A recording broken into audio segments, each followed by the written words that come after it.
আসসালামু আলাইকুম। সংবাদে আপনাদের সবাইকে স্বাগত জানাচ্ছি। আমি ফিরোজ তোহা। শুরুতেই সংবাদ শিরোনাম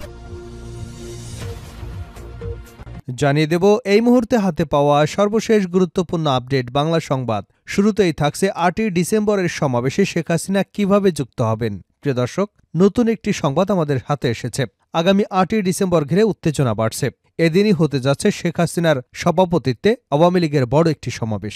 আর এই সমাবেশটি অনুষ্ঠিত হতে যাচ্ছে যুক্তরাজ্যে। তবে প্রশ্ন এসেছে, যুক্তরাজ্য আওয়ামী লীগ আয়োজিত সমাবেশে শেখ হাসিনা কিভাবে ভার্চুয়ালি যুক্ত হবেন। এ বিষয়ে পররাষ্ট্র উপদেষ্টার কাছে প্রশ্ন করা হয়। পররাষ্ট্র মন্ত্রণালয়ের মুখপাত্র রফিকুল আলম বলেন, যেহেতু শেখ হাসিনা এখন ভারতে রয়েছে, ভারত সরকারই খুব ভালো করে জানে সে কিভাবে যুক্ত হবে। এটি আমাদের জানবার বিষয় নয়।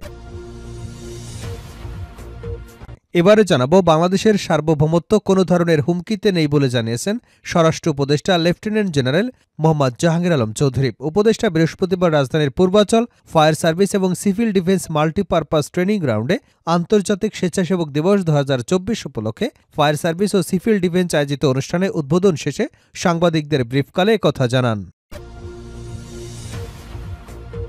জানাবো, আলু পেঁয়াজ আমদানিতে ভারতের বিকল্প খুঁজবে বাংলাদেশ। পেঁয়াজ এবং আলুর বাজার স্থিতিশীল করতে ভারতের বিকল্প বাজার থেকে আমদানি এবং বাজার মনিটরিংয়ে জোর দিয়েছেন সংশ্লিষ্ট ব্যক্তিরা। বৃহস্পতিবার পেঁয়াজ এবং আলুর স্থানীয় বাজার স্থিতিশীল করা নিয়ে বাণিজ্য মন্ত্রণালয়ের অংশীজনদের নিয়ে সভায় তারা তাগিদ দিয়েছেন। এছাড়া আলুর শুল্ক মেয়াদ নভেম্বর থেকে বাড়িয়ে আরও 2 মাসের জন্য বাড়ানোর সুপারিশ করেছে Bangladesh trade and tariff commission.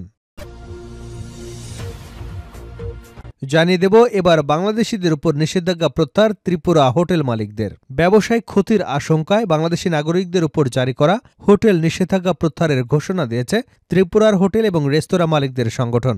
বৃহস্পতিবার all Tripura hotel and restaurant owners association এক বিবৃতিতে জানিয়েছে, মেডিকেল ভিসাধারী বাংলাদেশিদের তাদের হোটেলে এবং রেস্তোরাঁয় আতিথ্য দেওয়া হবে। এদিকে সোনাগাজী মডেল থানার ওসি ক্লোজড। সোনাগাজী মডেল থানার ওসি কামরুজ্জামানকে ক্লোজ করা হয়েছে। বুধবার ফেনীর পুলিশ সুপার মোহাম্মদ হাবিবুর রহমান স্বাক্ষরিত এক অফিস আদেশের মাধ্যমে বৃহস্পতিবার তাকে ফেনী পুলিশ লাইনে ক্লোজ করা হয়। এবং সর্বশেষ জানাবো আন্তর্জাতিক সংবাদ। যুক্তরাষ্ট্রের বিরুদ্ধে চীনের নিষেধাজ্ঞা। যুক্তরাষ্ট্রের 13টি সামরিক প্রতিষ্ঠান এবং 6 ব্যক্তির বিরুদ্ধে নিষেধাজ্ঞা আরোপ করেছে চীন। বৃহস্পতিবার এই নিষেধাজ্ঞা জারি করা হয়।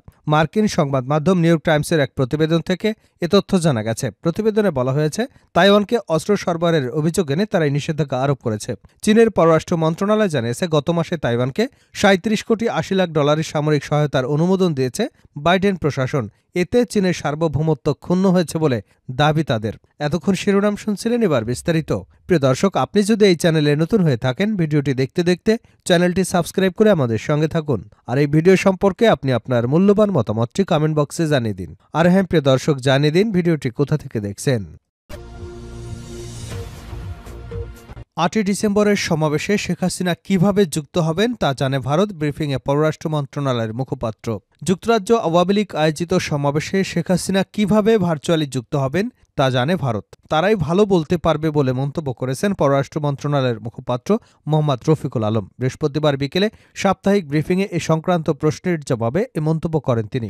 পররাষ্ট্র মন্ত্রণালয়ের মুখপাত্রের কাছে সাংবাদিকদের প্রশ্ন ছিল, যুক্তরাজ্যে আগামী 8ই ডিসেম্বর শেখ হাসিনার সভাপতিত্বে একটি বড় সমাবেশ করতে যাচ্ছে সেখানকার আওয়ামী লীগ। সেই সমাবেশে ভার্চুয়ালি যুক্ত হবেন শেখ হাসিনা। তিনি কিভাবে এ সুযোগ পাচ্ছেন? এর জবাবে রফিকুল আলম বলেন, আমরা পত্রিকার মাধ্যমে জেনেছি এরকম একটা রাজনৈতিক মিটিং আছে, শেখ হাসিনা বক্তৃতা দেবেন। আপনারা যেরকম জানেন আমরাও সেরকম জানি। কিভাবে এটা ফ্যাসিলিটেট হচ্ছে এটা আমার বক্তব্য দেবার বিষয় নয়। তিনি ভারতে আছেন, ভারত সরকার কিভাবে এটা হ্যান্ডেল করছেন তারা এটা ভালো বলতে পারবেন। স্বরাষ্ট্র উপদেষ্টা, বাংলাদেশের সার্বভৌমত্ব কোনো ধরনের হুমকিতে নেই। বাংলাদেশের সার্বভৌমত্ব কোনো ধরনের হুমকিতে নেই বলে জানিয়েছেন স্বরাষ্ট্র উপদেষ্টা লেফটেন্যান্ট জেনারেল অবসরপ্রাপ্ত মোহাম্মদ জাহাঙ্গীর আলম চৌধুরী। উপদেষ্টা বৃহস্পতিবার রাজধানীর পূর্বাঞ্চল ফায়ার সার্ভিস এবং সিভিল ডিফেন্স মাল্টিপারপাস ট্রেনিং গ্রাউন্ডে আন্তর্জাতিক স্বেচ্ছাসেবক দিবস 2024 উপলক্ষে ফায়ার সার্ভিস এবং সিভিল ডিফেন্স আয়োজিত অনুষ্ঠানের উদ্বোধন শেষে সাংবাদিকদের ব্রিফকালে একথা জানান। সীমান্ত নিয়ে সাংবাদিকদের এক প্রশ্নের জবাবে উপদেষ্টা বলেন, সীমান্তে উত্তেজনা নেই, সীমান্ত অন্যান্য সময়ের মতো স্বাভাবিক অবস্থায় আছে। তবে ভারতীয় মিডিয়া বাংলাদেশের সম্পর্কে অপপ্রচার চালাচ্ছে। একটা দেশ অন্য দেশ নিয়ে কতটা নগ্ন ও মিথ্যা তথ্য প্রচার করতে পারে, ভারতীয় মিডিয়া এর উদাহরণ। আমরা যারা দেশে আছি সবাই একসঙ্গে এর প্রতিবাদ করব। সাংবাদিকদের আরেক প্রশ্নের জবাবে উপদেষ্টা বলেন, ভারত ইস্যুতে কোনো উদ্বেগজনক আশঙ্কা নেই। তারা যা করেছে আপনারা এর প্রতিবাদ করবেন এবং সত্য ঘটনা প্রকাশ করবেন। সেই সময় ওদের মুখে চুনকালি পড়বে। রাজনৈতিক দলগুলোর জাতীয় ঐক্যের ডাক দিয়েছে। বিষয়টিকে ইতিবাচক প্রভাব ফেলবে জানতে চাইলে লেফটেন্যান্ট জেনারেল মোহাম্মদ জাহাঙ্গীর আলম চৌধুরী বলেন, আমরা যখন সবাই এক হব তখন অবশ্যই ইতিবাচক প্রভাব হবে।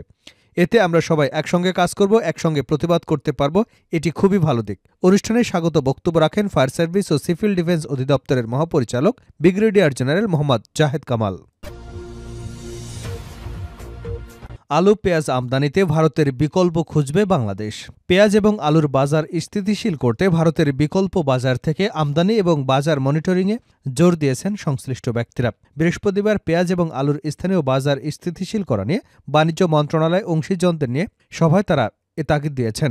এছাড়া আলুর শুল্ক মেয়াদ নভেম্বর থেকে বাড়িয়ে আরও 2 মাসের জন্য বাড়ানোর জন্য সুপারিশ করেছে Bangladesh trade and tariff commission. বাণিজ্য সচিব মোহাম্মদ সেলিম উদ্দিনের সভাপতিত্বে এতে ব্যবসায়ী নেতারাও উপস্থিত ছিলেন। সভা সূত্রে জানা গেছে, আগামী 15 ডিসেম্বর পর আলুর বাজারে বড় ধরনের সংকট তৈরি হতে পারে। যদিও দাম বেশি হলেও নতুন আলু ডিসেম্বরের শেষ দিকে বাজারে আসবে। এই সময় সংকট মোকাবেলায় দ্রুত পদক্ষেপ নিতে জানিয়েছেন তারা। এছাড়া পেঁয়াজের এবং আলুর সঠিক তথ্য না থাকায় বাজার স্থিতিশীল করা যাচ্ছে। এজন্য কৃষি বিপণন অধিদপ্তরকে সঠিক তথ্য নিশ্চিত করবার তাগিদ দিয়েছে তারা। পেঁয়াজ সংরক্ষণের জন্য সরকারের হিমাগার করবার জন্য পাইলট প্রকল্প নিতে পারে, যেখানে কম সুদে ঋণ জমি দিতে পারে উদ্যোক্তাদের। এদিকে ট্যারিফ কমিশনের ওই সভায় একটি পর্যবেক্ষণও দিয়েছে। এতে বলা হয়েছে, পেঁয়াজ এবং আলুর অন্যতম উৎস ভারতের বাজারে পণ্য দুটির দাম বাড়ায় স্থানীয় বাজারে এর প্রভাব পড়েছে। 2023-24 অর্থ বছরে আলু আমদানি করা হয়েছে 1,55,568 টন, আর 2024-25 অর্থ বছরে গত 5 মাসে 1 জুলাই 30 নভেম্বর আমদানি করা হয়েছে 56,763 টন। 2023-24 অর্থ বছরে পেঁয়াজ আমদানি করা হয়েছে 9,53,270 টন, আর 2024-25 অর্থ বছরে পেঁয়াজ আমদানি করা হয়েছে 3,39,152 টন। ভারত, পাকিস্তান, তুরস্ক, মিশর, চীন এবং মিয়ানমার থেকে এসব পেঁয়াজ এসেছে। এবার বাংলাদেশিদের উপর নিষেধাজ্ঞা প্রত্যাহার ত্রিপুরা হোটেল মালিকদের। ব্যবসায়িক ক্ষতির শঙ্কায় বাংলাদেশি নাগরিকদের উপর জারি করা হোটেল নিষেধাজ্ঞা প্রত্যাহারের ঘোষণা দিয়েছে ত্রিপুরার হোটেল এবং রেস্তোরাঁর মালিকদের সংগঠন। বৃহস্পতিবার অল ত্রিপুরা হোটেল অ্যান্ড রেস্টুরেন্টের অনার্স অ্যাসোসিয়েশন এক বিবৃতিতে জানিয়েছে, মেডিকেল ভিসাধারী বাংলাদেশিদের তাদের হোটেল এবং রেস্তোরাঁয় আতিথ্য দেওয়া হবে। এর আগে সোমবার বাংলাদেশের নাগরিকদের ত্রিপুরার হোটেলে থাকার উপর নিষেধাজ্ঞা জারি করেছিল রাজ্যের হোটেল মালিক সমিতি।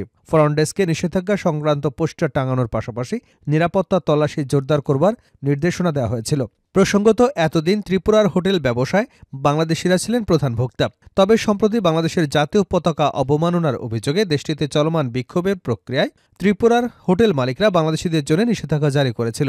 নিষেধাজ্ঞা প্রত্যাহার করবার কারণ হিসেবে সংগঠনটি বলছে, জাতীয় সংবেদনশীলতা এবং আতিথেয়তার মধ্যে ভারসাম্য বজায় রাখতে তারা এই সিদ্ধান্ত নিয়েছে। এতে বলা হয়, আমরা মেডিকেল ভিসাধারী বাংলাদেশি অতিথিদের স্বাগত জানাবো এবং তাদের আবাসন সেবা নিশ্চিত করব। এদিকে কলকাতার চিকিৎসকদের সংগঠন ইন্ডিয়ান মেডিকেল অ্যাসোসিয়েশনও জানিয়েছে, বাংলাদেশি রোগীদের চিকিৎসা সেবা বন্ধ করা কোনো প্রশ্নই ওঠে না।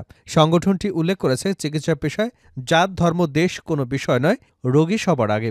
এই সিদ্ধান্তের ফলে বাংলাদেশি নাগরিকরা আবার সহজেই ত্রিপুরা এবং কলকাতায় গিয়ে চিকিৎসা সেবা ও হোটেল সুবিধা গ্রহণ করতে পারবেন। শেষ করছে আন্তর্জাতিক সংবাদ দিয়ে। যুক্তরাষ্ট্রের বিরুদ্ধে চীনের নিষেধাজ্ঞা। যুক্তরাষ্ট্রের 13টি সামরিক প্রতিষ্ঠান এবং 6 ব্যক্তির বিরুদ্ধে নিষেধাজ্ঞা আরোপ করেছে চীন। বৃহস্পতিবার এই নিষেধাজ্ঞা জারি করা হয়েছে। মার্কিন সংবাদ মাধ্যম নিউ ইয়র্ক টাইমসের এক প্রতিবেদনে এ তথ্য জানা গেছে। প্রতিবেদনে বলা হয়, তাইওয়ানকে অস্ত্র সরবরাহের অভিযোগ এনে তারা এই নিষেধাজ্ঞা আরোপ করেছে। চীনের পররাষ্ট্র মন্ত্রণালয় জানিয়েছে, গত মাসে তাইওয়ানকে $37,80,00,000 সামরিক সহায়তার অনুমোদন দিয়েছে বাইডেন প্রশাসন। এতে চীনের সার্বভৌমত্ব ক্ষুণ্ণ হবে বলে দাবি তাদের। বৃহস্পতিবার 13টি ফার্মের নাম ঘোষণা করে চীন। এর মধ্যে ড্রোন নির্মাণকারী প্রতিষ্ঠান র্যাপিড ফ্লাইট এবং ব্রিং ড্রোনসও রয়েছে। 6 জন সিনিয়র কর্মকর্তার মধ্যে রয়েছেন রাইথনের নেভাল পাওয়াল বিষয়ক প্রেসিডেন্ট বারবারা বর্নবি এবং ব্রিং ড্রোনসের প্রধান নির্বাহী ক্লেক রেসনিক। এর আগে গত সোমবার চীনের কাছে সেমিকন্ডাক্টর বা চিপ বিক্রিতে নতুন নিষেধাজ্ঞা ঘোষণা করে যুক্তরাষ্ট্র। মার্কিন কর্মকর্তাদের দাবি, যুক্তরাষ্ট্রের তৈরি সেমিকন্ডাক্টর চীনের হাতে গেলে তা দিয়ে চীন নতুন অস্ত্র এবং কৃত্রিম বুদ্ধিমত্তার ব্যবস্থার উন্নতি করতে পারে। সেই সঙ্গে চীনের বিভিন্ন কোম্পানির কাছে মার্কিন প্রযুক্তি বিক্রির ক্ষেত্রেও নিষেধাজ্ঞা দেওয়া হয়।